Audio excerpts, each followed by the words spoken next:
FIFA র্যাঙ্কিংয়ে ২৪ ধাপ এগিয়ে ১০৪তম স্থানে বাংলাদেশ। পিটার বাটলারের অধীনে অভূতপূর্ণ সাফল্যের পুরস্কার পেল বাংলাদেশ জাতীয় নারী দল। ফিফার প্রকাশিত নতুন র্যাঙ্কিংয়ে ১২৮ থেকে ২৪ ধাপ এগিয়ে ১০৪তম স্থানে উঠে এসেছে বাংলাদেশের বাঘিনীরা। উল্লেখ্য, গত মাসে মিয়ানমারে এএফসি এশিয়ান কাপ বাছাই পর্ব অনুষ্ঠিত হয়। এশিয়ান কাপ বাছাই পর্বের আগে বাংলাদেশ ফিফা র্যাঙ্কিং ছিল ১২৮তম। তবে এশিয়ান কাপ বাছাইয়ে বাংলাদেশ বাহরাইন, তুর্কমেনিস্তান এবং স্বাগতিক মিয়ানমারকে হারিয়ে গ্রুপ চ্যাম্পিয়ন হয় এবং বাংলাদেশ প্রথমবারের মতো এএফসি এশিয়ান কাপ খেলার যোগ্যতা অর্জন করে। এমন সাফল্যের জন্য ফিফা থেকে পুরস্কার পেল বাংলাদেশ।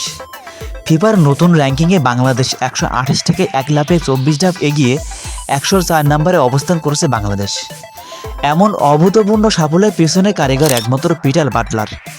এই তো কদিন আগে বাংলাদেশের জাতীয় নারী ফুটবল দলের কোচ হিসেবে তাকে দায়িত্ব দেওয়া হয়েছিল। মাত্র অল্প কদিনের মধ্যেই বাংলাদেশকে এক অনন্য জায়গায় নিয়ে গেছে। বাংলাদেশের এমন সাফল্যের পিছনে পিটার বাটলারের অবদান ভুলে যাওয়ার নয়।